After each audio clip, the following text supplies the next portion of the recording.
Hi guys, welcome. Join in to my live podcast today, September 8th. Yes, we are in the last quarter of the year. This year has been crazy. The pandemic, trying to survive and just trying to stay busy, working from home. So it's been crazy, but otherwise, we thank God. We are lucky to be alive. And my name is Pumi. I do a weekly broadcast of my political views, opinion on whatever is trending in Zambia politically, and everything that I share is found on a public domain.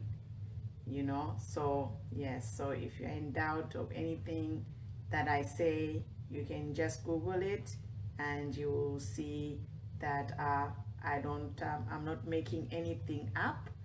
I am just sharing what is out there and what's trending in Zambia politically. Hi, I can't say your name. Hi, Nika. Yeah, so today I'm here to talk about a few things that are happening in Zambia. I'll give my opinions and then we go from there. My last video did very well. I had over 10,000, close to 10,000 views, so it's amazing. And I now have a YouTube channel, so please subscribe to my YouTube channel, and it's Kopala Queen. That's my name on the YouTube channel, so please subscribe. Let's share information. You can ask me whatever you want. You can inbox me, or you can just write here on comments below. You can say what you think or anything that you want to discuss. So please share and subscribe to my YouTube channel, Kopala Queen. Yeah, so today I want to talk about a few things that is what is at stake in Zambia political scene as we head towards the 2021 general election. So a lot is at stake actually, and I'm urging my fellow Zambians wherever you are in the world to join in this political debate, campaign, or whatever you might call it, because this election is going to determine the future of Zambia. Like the livelihood or existence of Zambia as a country is going to be determined by the outcome of this election. So that's why all of us should be involved. Silence is equal to violence. If you are silent, you are enabling a corrupt government. You are enabling things that are going wrong to happen.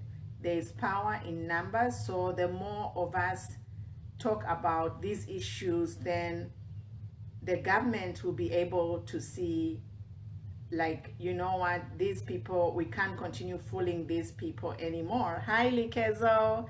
So the time of being fooled by these politicians is gone, and we thank God for the social media, because previously these leaders will just go to their broadcasting station like ZNBC, the government-sponsored radio stations or TV stations. They broadcast something nationwide. We didn't have any means of getting news apart from relying on these government-sponsored TV and radio stations. So there was a lot of lies being spread and we believed it. But now we have social media, like I'm here today. Because of social media, I can be able to touch thousands of people in Zambia and speak the truth. So what I'm speaking is actually some of the things which are not shared by our ruling government. They don't share this information. So that's the importance of people all over the world, wherever you are, as long as you are Zambian, even if you are not Zambian, like Siawan. I was watching him yesterday. He said, I'm not Zambian, but I'm a Pan-African. We are one, we are humanity. If we see a wrong, we have to speak up. If we see people being abused, we can't be quiet. Silence is violence. Hi, Ruth. Yeah, so the stakes are high in Zambia for the 2021 election. We all have to get involved. So today, before I get to my topic, I just want to talk about the stake. What is at stake in Zambia? It's a lot. Our peace is at stake, you know.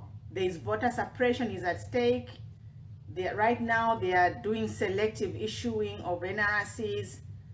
That NRC is a legal right to anyone who is above 16 years. Anyone above 16 should get an NRC. And these offices are supposed to be open 365 days a week, except on weekends or public holidays. Why are they closed? So these are the issues that, you know, we have to speak up. People in these provinces, just in fact, in a country as a whole, we should go to Home Affairs and ask them why in some provinces the NRC offices are not working, you know.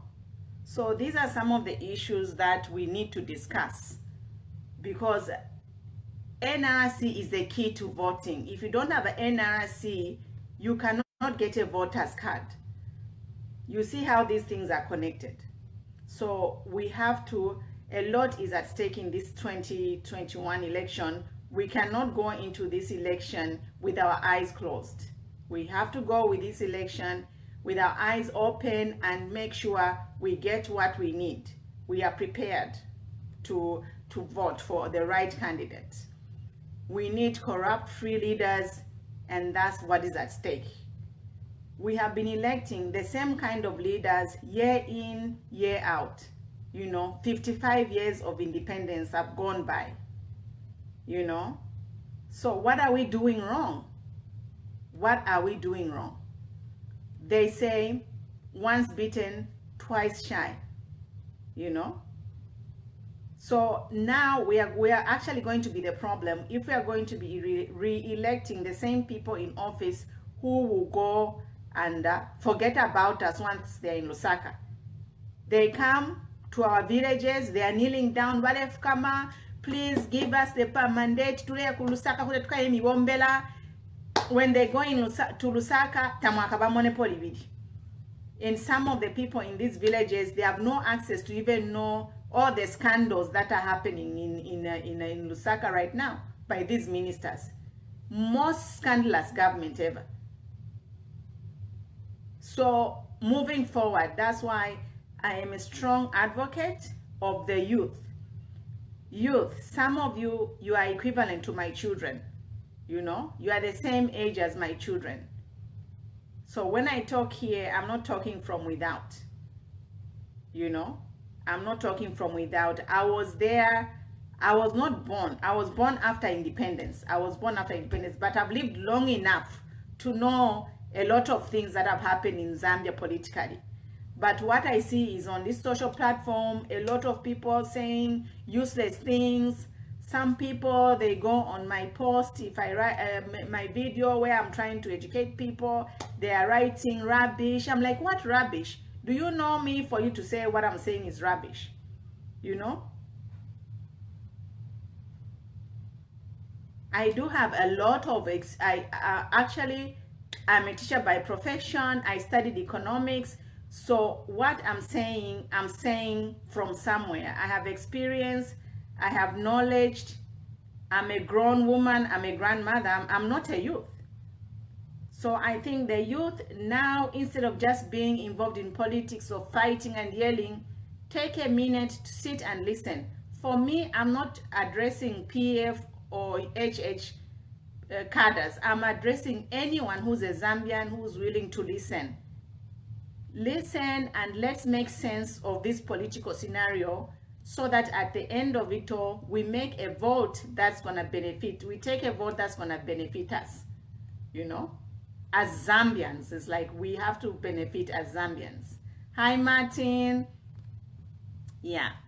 So that is what's at stake. The corruption for the government is really a big thing. It's in black and white. We cannot even say, yo, why are you saying that? It's true. Like, for example, the scandal of the fire tenders. You know, in the West, a vehicle depreciates. When you buy a vehicle from a car dealer, brand new, the minute you drive that car out of the car lot of the dealer, it starts depreciating. So motoka nga watire 10,000 by when you drive it out of the parking lot yala about 9,500. Hi Edith. So those fire trucks, they are old. In fact, they were just donated. They were donated to the Zambian government because they were probably in a junkyard somewhere. And their value for those fire trucks, because they are so old, was zero. Because in these Western countries, that's what they do. A vehicle depreciates value every year. So that kind of fire trucks alone is enough. If PF were credible, they should have stepped down. Because the only thing that was supposed to be paid for those fire trucks is the cost of shipping the trucks from USA to Zambia.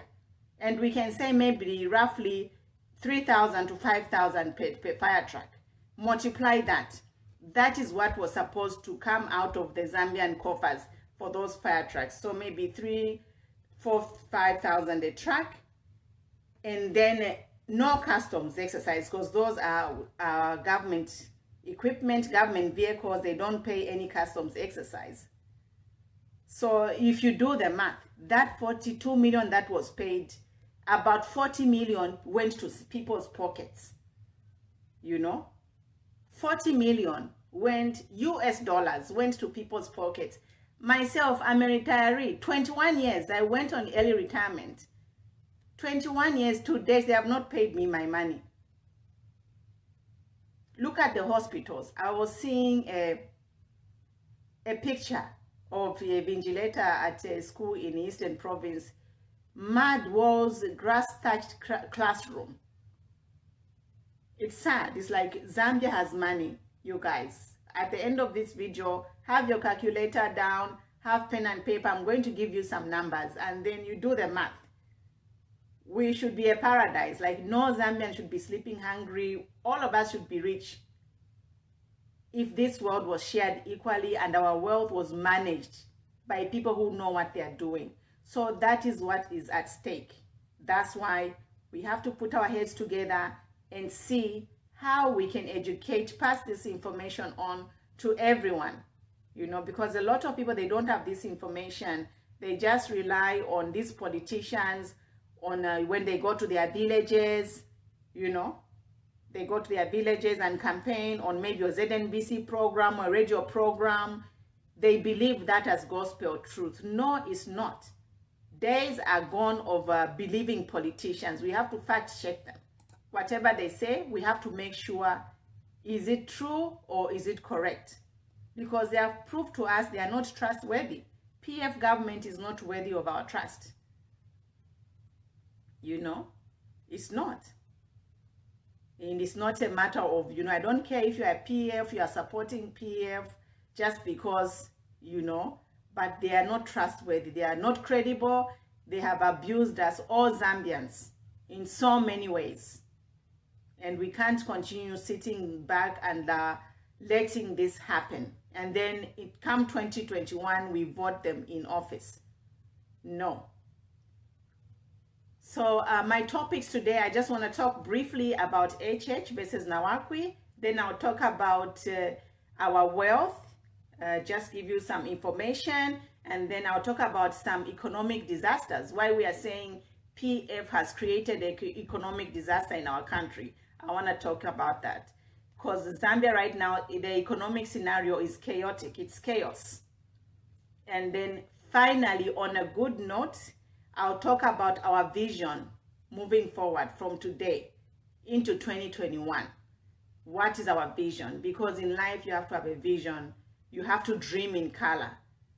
That's what makes you succeed. If you have no dream, you have no vision, then you have nothing to live for.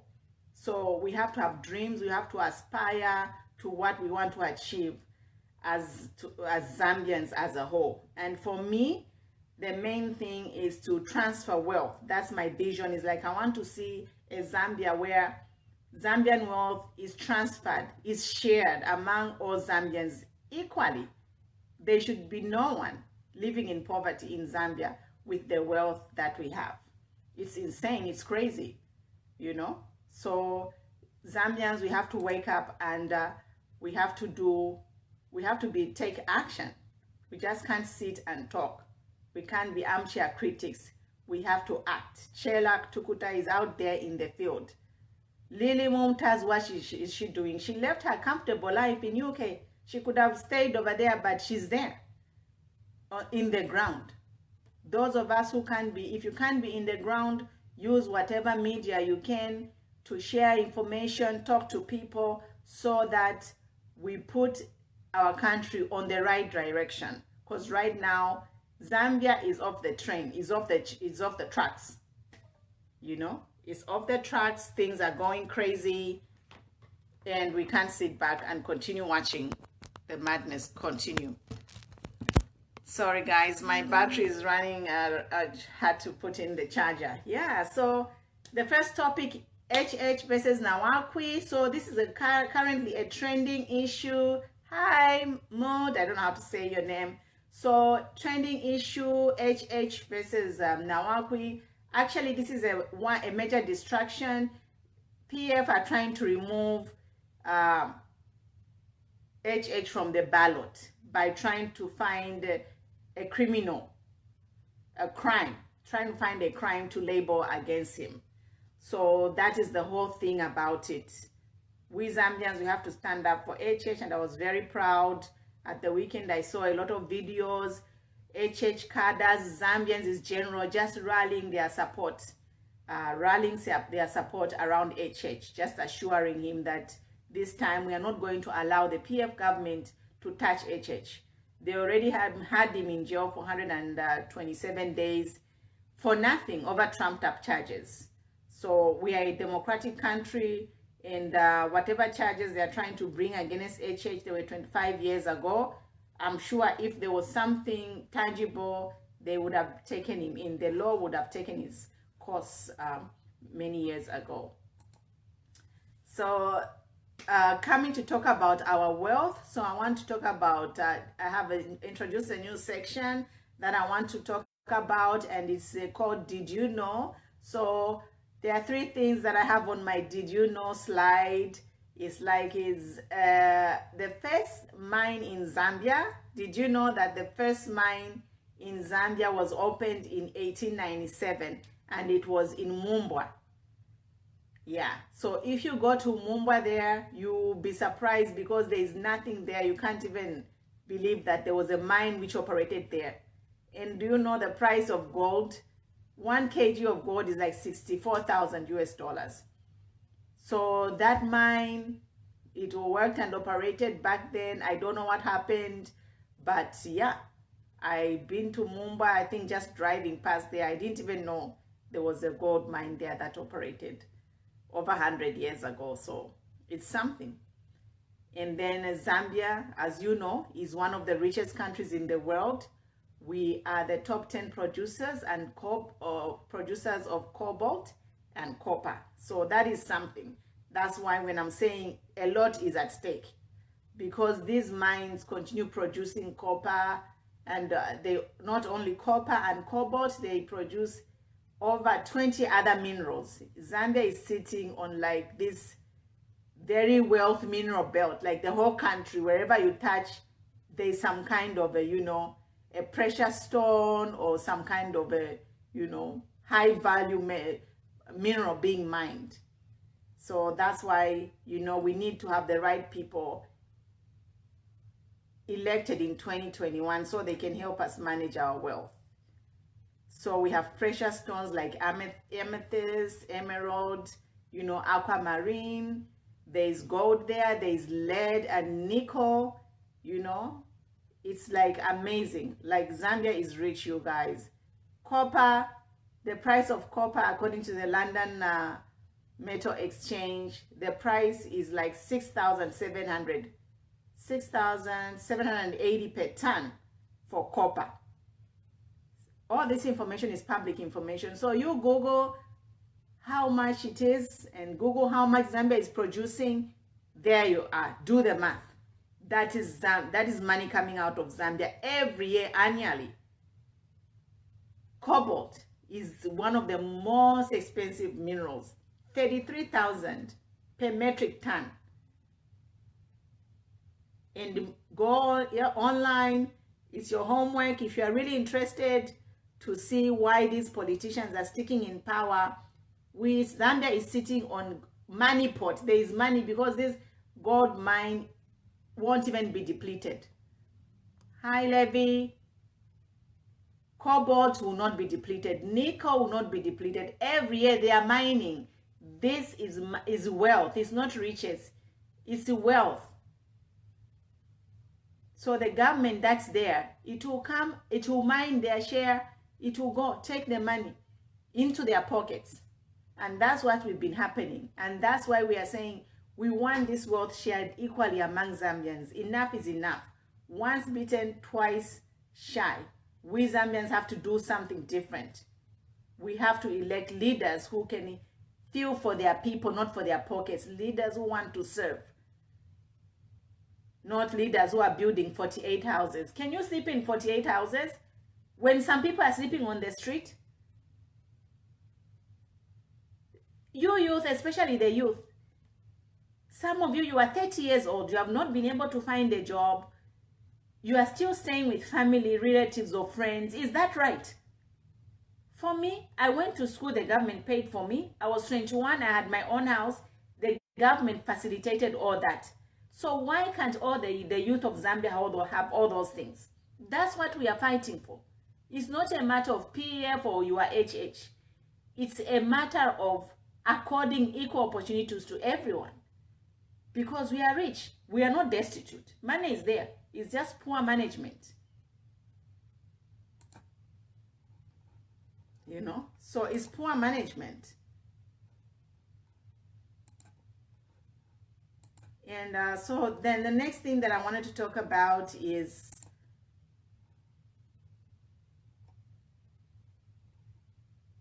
the economic disaster. So PF has caused economic disaster in our country. It's like the worst performing government ever. Like today, our kwacha is 20 kwacha to $1. It's so sad. You know, it's really, really sad for a country which has so much wealth. So much wealth that we have leaders who don't know how to manage that wealth. That's what it basically boils down to. Because those mines, they will not be depleted. It's not that the gold that that is discovered is going to go away. No, the gold is going to be there. So whether PF loses or wins, gold is going to be there, cobalt will be there, copper will be there, emerald will still be there. So the question is, who are we going to trust to manage these resources for us so that every Zambian benefits from the natural resources? Hi, Gertrude. What is happening now is shameful. It's actually inhumane what's happening in Zambia. There are no jobs. They are taxing everything. I hear they even want to make a wheelbarrow tax. There's delayed salaries, no, the pensions. I'm a pensioner. I went on early retirement. Up to now, 21 years, I haven't got my money.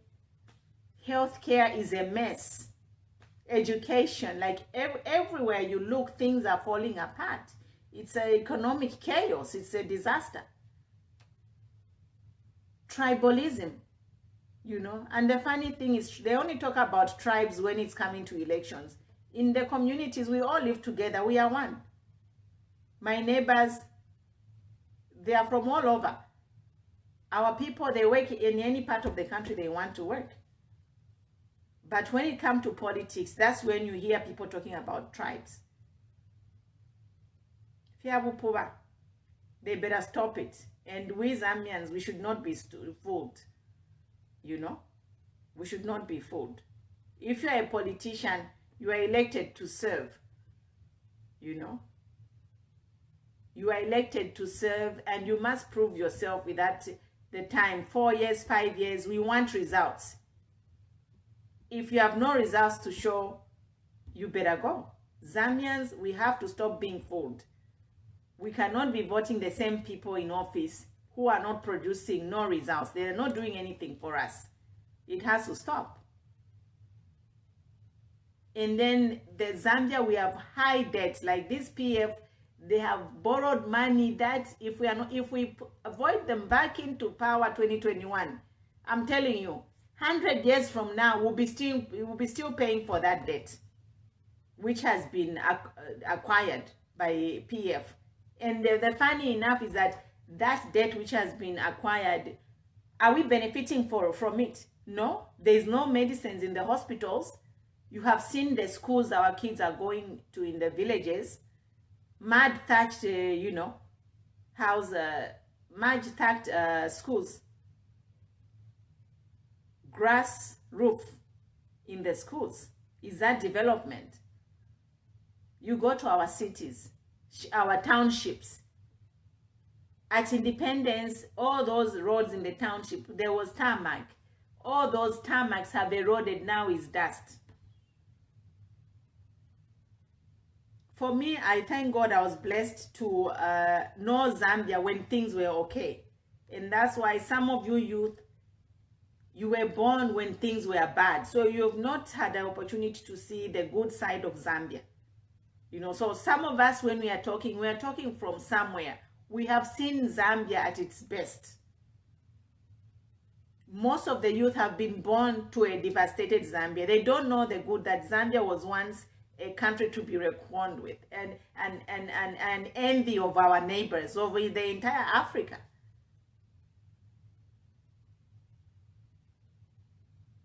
But because of elite choosing bad leaders, we are in this situation where we are. Right now, our national reserve at Bank of Zambia is depleted. I checked yesterday, there is like less than 1.2 billion in our national reserve. And PF is still trying to borrow more money, but they are having problems of who is going to give them that money. They are going to the Chinese, but the Chinese want collateral to give them the money. They don't want to negotiate terms of payment. That's why people are saying these people, they want to sell the country, So China is asking for collateral to give them loans. So what collateral are they going to give? It's the mines. So I know people have been questioned to say, the government, tell us how much you bought those weapons, the weaponized vehicles, Zambia police, Zambia army. I tell you, this is just my opinion. You know what I think? I think Zambia didn't even buy those weapons. They are weapons from China, so that they can use those weapons to protect their mines. So we have a year between now and elections, and PF is going to need money.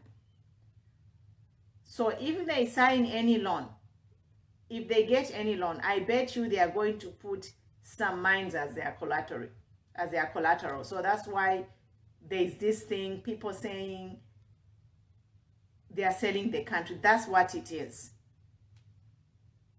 Yeah, Zambia will not be the first country. I know Chinese in other parts of the world, they have done that as well. Like they have taken they have built roads or bridges, and then they have taken like a town or a port as a collateral. So how can you ask for a mine as a collateral? Do you know how much gold or diamond is in that mine? It might even be worth more than the loan that you got. That's why we are saying that we need to elect leaders who can reason and manage, negotiate deals where we are not ripped off or we are not scammed out of our own money. We have these mine owners who are taking billions of dollars from those mines as revenue and giving us pocket change. And we can't even manage our own country's balance sheet because we don't have enough money. Why? Because of the deals. They are negotiating bad deals.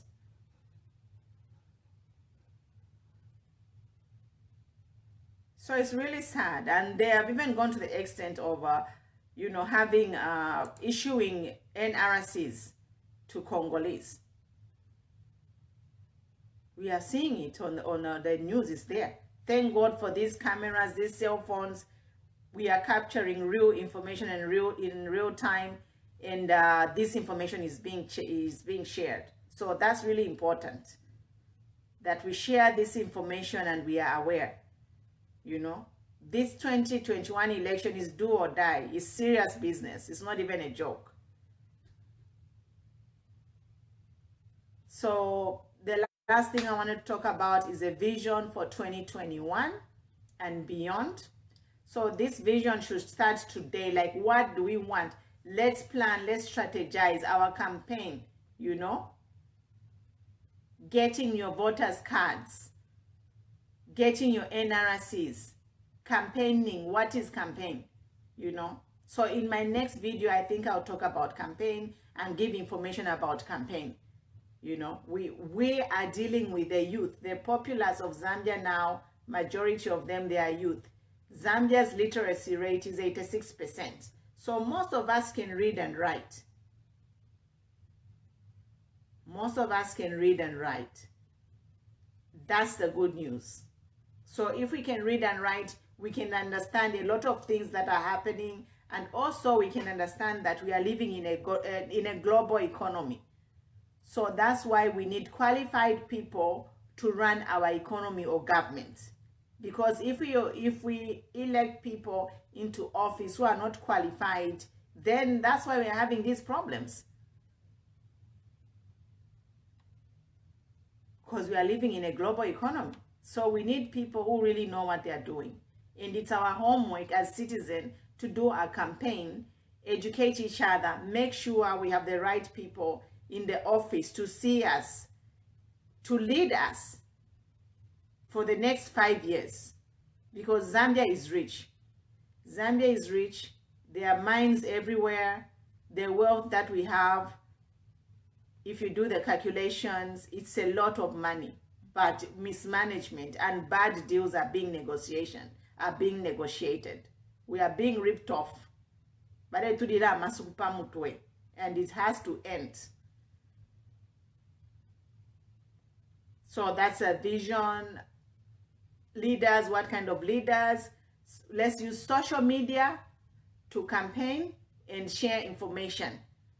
People in villages, they have Facebook. Facebook is the number one platform in the world. Everyone is on Facebook. There is over 2 billion people on Facebook.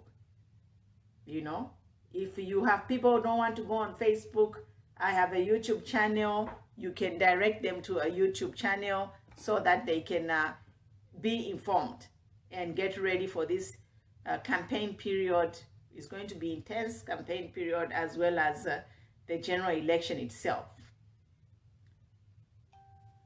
Our economy is growing, so that's a good thing. We just need people to manage it. That's our vision. I'm talking about our vision now. The economy is growing, so it's a good thing. So let's, join forces, let our minds connect, let our mindset connect, and change our mindset and have a vision of a better Zambia. Let's have a vision of a better Zambia. It's not a mistake that God blessed us with all this wealth. If God blesses you with something, it means He will also bless you with the knowledge for you to manage whatever you're blessed with. So in this case, Zambia, we are blessed with all those minerals. They better be patriotic Zambians among our 8 million who can manage that wealth that God has blessed us with. It's not right that we are living in so much poverty with the wealth that they have, that we have. Look at countries like Norway or Dubai. Those countries only discovered their wealth in the last 40, 50 years, but they've shared their wealth equally. The motto of their leaders is to provide a high standard of living for all their citizens. Why can't we elect such a leader who has a vision to improve our quality of life? You know? Why? So those are the things we should ask ourselves, is like, if we have so much wealth, we need to find a leader who has a vision to empower us economically in all the areas, our welfare. We need to pick such a leader in 2021. I know a lot of you, you know, HH right now is the main contender, but you know, HH is not going to work on an island. He will need people. So we have to identify all those people that will work with HH to bring Zambia to a better place where, you know, we can live in Zambia and enjoy the wealth of Zambia, all of us. So let's not only be sidetracked by looking at HH, we also have to now start identifying leaders who will work with HH. And we don't want recycled politicians. They are just changing from one party to another. No, that has to end. No, we don't want people who have been there from UNIP days. It just comes back to the same thing that I was saying. It's madness doing this, using the same leaders and expecting change. They won't change. We have to get rid of them and put new leaders with a new vision. Try something new. If we continue using these same leaders, then it's us who are stupid. Why? The voters are stupid. Because we can't have the same leader was in UNIP, MMD, now whatever. Now they want to jump in UNDP or whatever. No. Enough is enough. So we have to do our homework. These leaders must be patriotic, credible, accountable. You know, they must tell us what they will do for our country. I know the Bali will fix it what, how? You know, so we want details. We need details of how this is going to be done. Hi, Priska. We need leaders of high integrity. You know, corrupt-free leaders, leaders who will be there to serve. They will be servants of the people, not leaders who are buying planes to fly around the world. When their own people in Zambia, children, they walk around without shoes.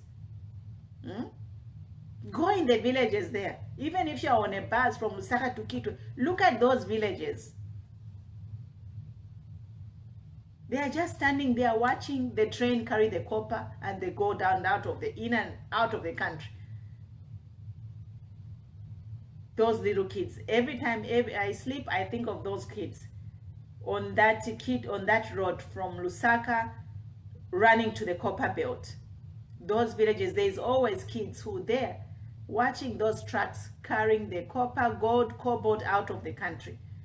They don't have shoes. When 1 metric ton of cobalt is $33,000 US. One, do the math. Do the math. Everything is online. Actually, when you do the math, you even get upset. 1 ton of cobalt is $33,000 US. 1 kg of gold is $64,000 US. Go online, find out how much cobalt Zambia produced in 2019, or how much gold, and do the math. You know, it's depressing. It's depressing. Like when you see the wealth that we have and how much poverty we have, those street homeless kids, orphans, they are on the street. When they can just take 1 ton of cobalt and build a school, build shelters in every province, and take all these street kids in. Why can't they do that? Why? Some of these things, they get me emotional. They get me emotional because I have family members who are orphans. I have friends, my friends have passed away, they are orphans.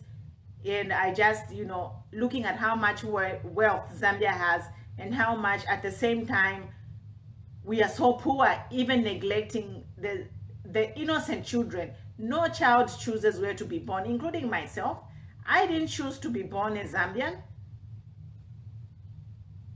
Like nobody chooses. We just find ourselves in these areas where we are born in. We don't choose our family, we don't choose our nationality, we don't choose our country of birth. So that being said, if you happen to be in Zambia, you are in a wealthy country, why can't we all just come to work together and create wealth, distribute wealth among all of us, so that no one sleeps hungry, no child is walking on the street without shoes? In 2020, it's disheartening. It's actually heartbreaking. And these are the things that I want the youth, because youth, you are the populace there in Zambia.